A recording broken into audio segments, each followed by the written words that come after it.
Hey guys, welcome to sort of a first trial episode of an idea me and my friend had. It's essentially sort of a podcast where we go over things, and this is of course part 2 of a video on his channel. You can find it there. We talk about our favorite computer parts and trends of the 2010s, and in this one we talk about peripherals. I want to apologize for the audio though. It was supposed to be recorded with these beautiful microphones we are holding in our hands. However, what happened was that for some reason it didn't pick up my audio, and so unfortunately, or the audio from my microphone, and unfortunately we used the camera audio instead. We have to use that. So I apologize for the terrible audio, but I hope you guys enjoyed it anyway. Thank you. Alright, welcome to my channel, Second. And today we are doing sort of a decade review of the 2010s. And I'm here with one of my best friends, Nicholas. Why don't you introduce yourself? Hello guys, I am Nick from Barking Mad Tech, where, well that's an extremely low effort, extremely low budget tech channel that can bring you only the best in bad tech content. I build computers. That's what I do. That's it. Alright. Pretty much.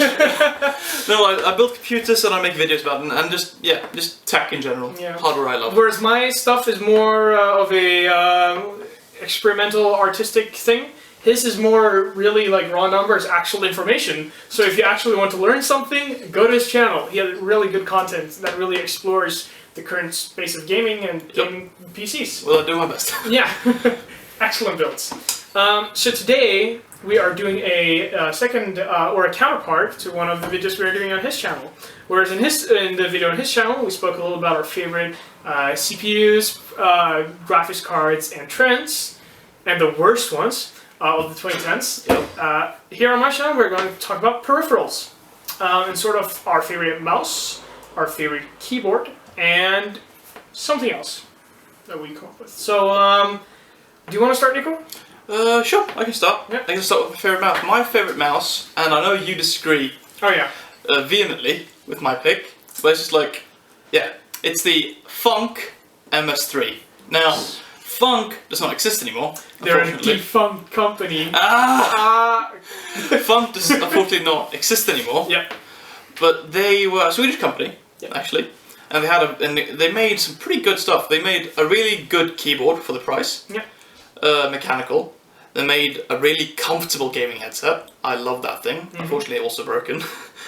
And then they made the Funk MS3, which was a huge ass palm grip gaming mouse. Yeah.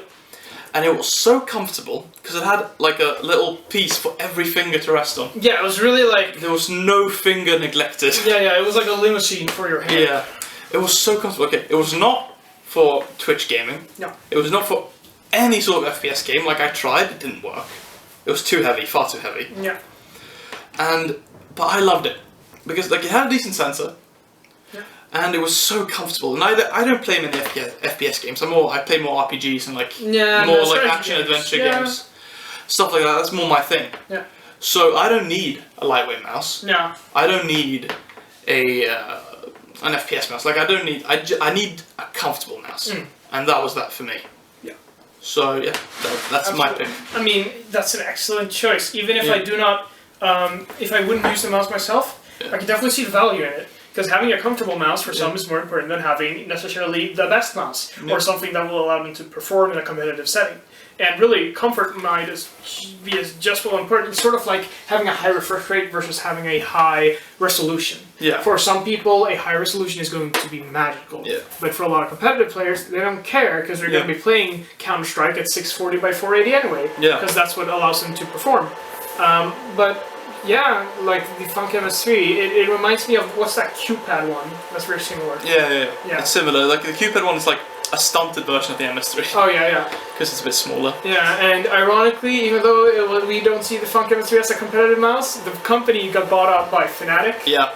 The team, and they started making competitive CS:GO. Yeah. They didn't bring back the MS3, and I am heartbroken. Yeah, so because mine broke. Okay, Fnatic, bring back the MS3. Fnatic, watch this tech channel with 50 subscribers. We demand they bring back the MS3. Yes. It is imperative. Yes. Yeah, but that's actually a pretty decent pick. The thing with mice, it's so personal. Absolutely, it's super subjective. Like keyboards, you can recommend. It's like, oh, okay, it has these switches. Yeah. It's cost this much money. Get this. Yeah. It has this amount of RGB, or this has no amount of RGB. Yeah. Recommend but like because they're all shaped vaguely the same. Yeah, it's all keyboards. Yeah. Mice are just so personal. Like you really need to go test them out in order to choose Absolutely. And learn, because if you guys have seen, I can recommend a channel called Rocket Jump Ninja. Yeah, definitely. He's the authority on gaming mice, in my opinion. He is that good when it comes to reviewing them, and he has tried almost all of the options on the market at least once. And he says that at this point, sensors, they're all using Avago 3360 and 3366, or it's the Pixar. I don't remember which one it is, but it's the 3360 and the 3366, I think it is.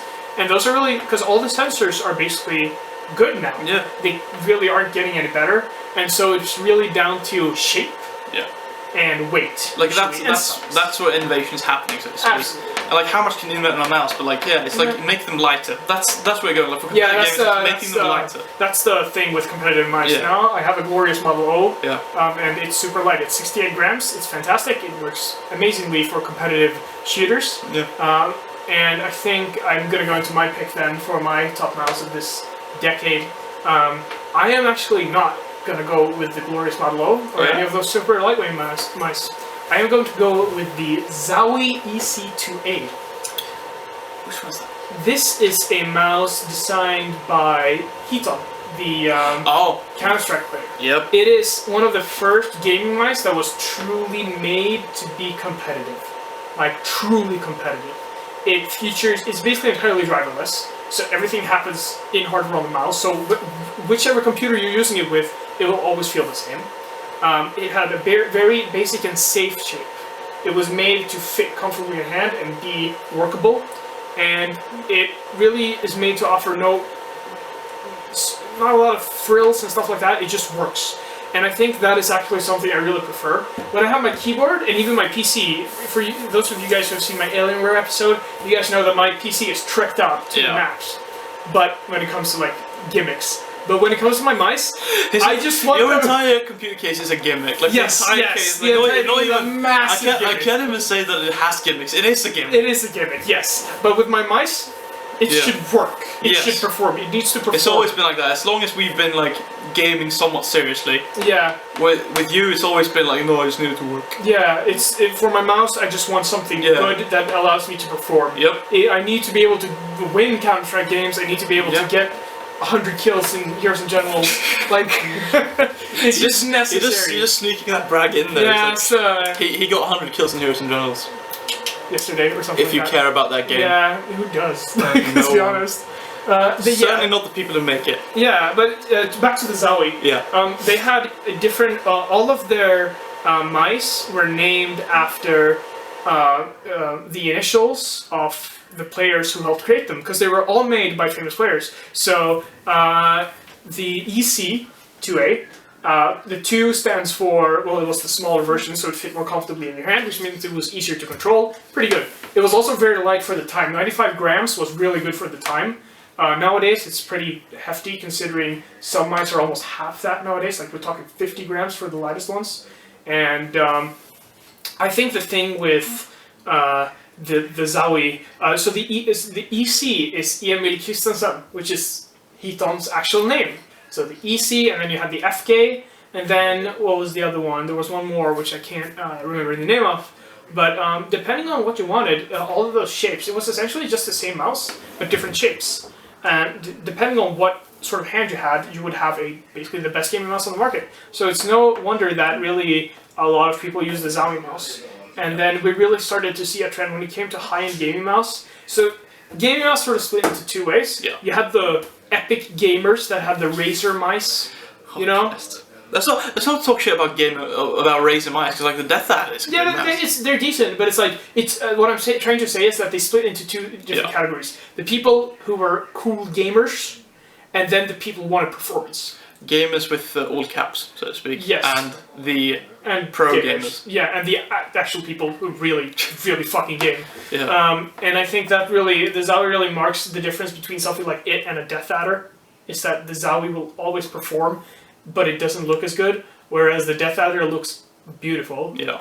But it's okay, but it's not fantastic. But it's good enough that a casual who has only used like a super basic like laser mouse before will like be, oh my god, this is amazing. So yeah, I definitely think that. Do we want to do the like our least favorite as well? If we have like one that we really just dislike. I don't have a particular one. You can do yours though, because I'm not all that invested in peripherals. I find one that I really like and then I kind of stick to it. But you have more experience in that arena, so you go with one. Yeah, I guess. The 2015 anniversary Diamondback was a bit of a disappointment. Is that the one where it's like really fucking... It's really thin. It was their anniversary month. It was actually... I love the shape, but the processor was so awful. Yeah. It was around the time where Razer was just saying, oh, we have 16,000 DPI, as if anyone actually is going to use that. And it was like, okay, well, can't you make a good mouse instead? So it had terrible problems when the sensor jumped, unless you calibrated it perfectly. And it was just too much trouble for what it was worth. It was a decent. It was okay, but it was just for the price I paid. I paid 950 crowns, so 95 euros for that mouse. It was worth like 400 tops. And I think that's probably my pick for the most disappointing one. Yeah. Probably not the worst one. There are probably worse out there, but like yeah, I'm sure. It's a mouse. We could just like pick any bargain basement laser mouse. Yeah, and that could be the worst one. So it doesn't matter. Like, just in general, we can talk about things we don't like about certain things. Exactly. Like, especially when it's something as subjective as a mouse. Yeah, but like the fact that I think mice are probably like the most subjective tech product. Yeah, absolutely. Like with everything else, there's something objective you can point to, like a measurement, but mice are just. So, as I was saying... Yeah, it died. The compact flash was full, so... Yeah, as I was saying, there is a store here called NetOnNet. They have their own brand called Mission SG. Yeah. Which stands for Mission Series Gaming. Don't think really about it. Epic. Just don't think about it. But they have a series of really good value keyboards and mice. And even monitors now, actually. Oh, really? Yep. Wow. So yeah, that's where I was going with that. Go on. And so that was one. I had one of those, which was pretty good. It was a fake MX Blue, but it only cost like 50 euros during a time. Most of them cost like 800 or 80 euros. Sorry. But yeah, it was pretty good. But I think my favorite pick for keyboard, it's really hard, but I'm gonna be a little douche and say, you know those gamepads? Like the Razer ones? No, I'm not allowing it. I really like those. I'm vetoing this. Honestly, those are actually really good. My next solution for gaming keyboard is probably just going to be a basic keyboard to type on with like mechanical, and then a mechanical gamepad to use when I game. I just find so much utility in them, especially in FPS games. I just found that it's easier to hit like all the buttons on the side with the thumb rather than only having it dedicated to jumping, and you don't have to move your keys off of the moving. For competitive gaming, it makes sense because it's more optimized for it than a keyboard, which is optimized for typing. So I actually really like it, both the idea and the actual usage of it. I have one of them, a membrane one. I might do a video on that because they're pretty cool. And when I use it, the only problem I have with it is that it's membrane. Otherwise, I love it. But that's what keeps me going back to a regular keyboard, is the fact that it's membrane. So if I were to get one that's not membrane, I would probably love it to bits. And that might be an essence. So my pick is actually the game pads that really started to make it. As a category? Yeah, as a category. Because I don't think there's one I really like in particular, but just as a category. Because they were around in the early 2010s, and then they just kind of disappeared. And they still exist. I mean, Razer has always been making one, at least one, and I really like them, but they have really disappeared from the market otherwise. But yeah, I really like the concept, and I would like to see it improve upon even more. And yeah, so that's my pick for keyboards. I'm a bit more basic. Yeah. As I mentioned before, I'm a bit more basic when it comes to peripherals in general. Yeah. But I will say, I do really like the Cooler Master Quickfire TK. Oh yeah. That you sold me. Yep. Even with the flipped spacebar. The flipped spacebar. It increases your gaming performance by 2%. And the missing X key. Yes, that's it, Nico. That's all by design. I do really quite like that one. Yeah. Because like it's a mix between like the nice basic, because who uses a numpad? Yeah. so it's nice and compact that way. Yeah. It has a numpad, but it's kind of weird. Yeah, it's sort of up to the side. You don't need but it. like it's still like big enough for me with my large ass hands to type comfortably on it, and has MX Browns, which are my favourite. Yeah. But I also really like my Corsair K70 Mark II RGB that I have at my other place, and I really like that one because it's MX Brown. It's super fucking expensive though. Like it's honestly not worth it. Oh yeah. But like it's super expensive. It's not worth it. But I really like it, and the RGB effect on that keyboard is just amazing. And I think Corsair really has the best just RGB ecosystem. Probably they do. They have been doing it for the longest while, right? Yeah. Really, and Corsair has been really in touch with the really sort of not super competitive, but still sort of into it, really PC gamers. I would say really the PC Master Race. Not competitive gamers. No. But aware. Serious gamers, if you say that. That's Mission Serious Gaming. By Net.net. Not a sponsor. Not a sponsor. I think that's an excellent pick. Because, sure, I mean, that absolutely works. And the keyboard has been around, I've had that since what, 2014, 2015? Yeah, something like that, yeah. And I sold it to you back then. I was using it to play Quick Life. I remember that was back when I had a laptop, so I would put it on top of the laptop. So it was pretty fun. Yeah. But yeah, that's it's a good both of them are good keyboards. Excellent pick. Yeah. So just to end it off, a trend in peripherals that we either like or dislike. I'm really into RGB. Yeah, and that's the obvious one. Yeah, that's an obvious one at least. I'm really into RGB becoming a mainstream, not because like it's not like I'm going around with rainbow bath, you know. Oh, yeah. It's just like you can customize it to your liking, you know. You can be more unique in terms of how you approach your setup in terms of lighting. So I'm quite into that. Yep. I guess you who are more invested in peripherals in general can probably pick one that's a bit more interesting to talk about. I don't know, I'm going to pick one that I dislike, and I talked a little bit about it before, but the sort of spec flexing that makes no sense. Like, for example, Razer marketing 16,000 DPI on their mouse like it's something that's actually useful. Yeah. Sort of those things where it's like, this is not needed in any way, but you still added it for some reason. Like, like what's the point? Like, I mean, any sensor, any modern gaming sensor can do 16,000 DPI now. Yeah, but like, no one's gonna want to do it. Like why even put it there? It's like, like fine, if you put it like, okay, it can do between this DPI and this DPI. Yeah. Fine. Let's just sort of flex that. Yeah, but 6,000 DPI. Yeah, it's like, okay, who uses that? Like, use it. That's unusable. Yes. It's literally unusable. Yes, and I think that's a big problem. And I like things like that. There's always this spec flexing. Yeah. It's sort of, I sometimes feel like that with, not as much, but sometimes with like N key rollover and thing like that. I mean, yeah, it's good, but it's like... Yeah, it's like, how many keys are actually pressing at once? Yeah. How many keys are actually pressing at once? Like, no, you're not. Yeah. If you say you're actually making use of N key rollover, you're lying. It's good to have it. Yeah. But it's, but it's like, if you say you're actually because what's the time? It's like, what, 10 key rollover? Yeah, 10 key rollover is that's probably the limit. I don't think anyone's going to be pressing more than 10 keys at once. Exactly. So it's like you just fucking bring your feet onto the desk. You're just smashing your feet on the keyboard. Like if you're actually saying you're making use of even 10 key rollover, you are lying. Yes, I think so. Maybe like Star Trek people who play like strategy games and are typing in so many like or like key combinations at once that they might get messed up. But even then, like it's a but even then, what kind of switches are they using on their keyboards? Like it's not going to be like an issue. Yeah, I don't know. It just feels like one of the tech flexing or spec flexing overall. Yeah. It's just something I find no use for it. Yeah. And that's why I'm sort of when it comes to like, as I said before, my mouse is like no frills. You know what I like? I like for someone to make like a mouse. It's okay. It's got this Avago sensor. Yep. That everyone else uses. Yep. But we're really differentiating ourselves. We're doing a good price on it. Yep. And we really deciding this to be comfortable for this hand or this hand type. Yeah. Like just that's all you need for the marketing. It's like this is designed for like everyone just make the Funk MS3 like how yeah. So literally that's what we're saying. I'm saying literally just make the MS3. Corsair make the Funk MS3 but like with Corsair IQ. Yes. Do it now. That's it. And I mean, George from Corsair, I know you're watching. I know you're not actually. You're not watching at all. No one's watching this probably. Max 15 people. Yep. Probably 2 of them are our mothers. So make the Funk MS3 with RGB on top. Yes, and also I think that's my pick Yeah. for the worst trend. I Yeah. don't really have otherwise. I mean, good trend. I would agree. Yeah. RGB is really cool. Yeah. I don't know if there's a good trend that I would choose. High refresh rates, but we talked about that in your video. So Yeah. Actually, yeah. We'll talk a bit about it here too, because it's a bit more relevant here. yeah, high refresh rate monitors making a comeback. Yeah. Super cool.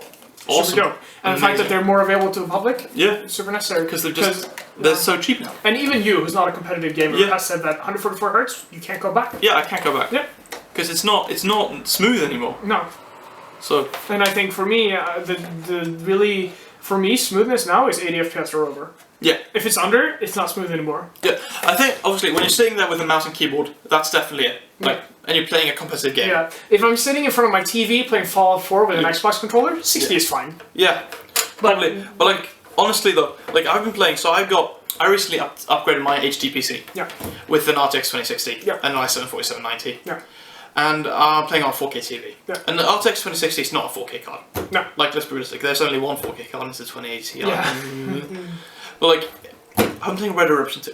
I have my optimized settings, and I'm getting between 30 and 40 FPS. Yeah. And with an Xbox controller, and like a fair amount of like distance between me and the TV, Yeah. for a non-competitive, non-twitchy game, Yeah. that's absolutely fine. Yeah. Like, it's playable. For some people it's gonna be playable. Yeah. For some not. For me, I really think 60 FPS is. I want that experience, but that's me. I lower the resolution and the texture because Yeah. for me it's I like mean, okay, I won't view the texture details when I'm sitting. like far away. realistic. Okay, if I'm honest, Yeah. like I can see a difference Yeah. between the 4K and the 1080p. But like realistically, at the distance that Yeah. I'm sitting from the TV, even on a 65-inch TV, Mm. I am not going to be able to tell.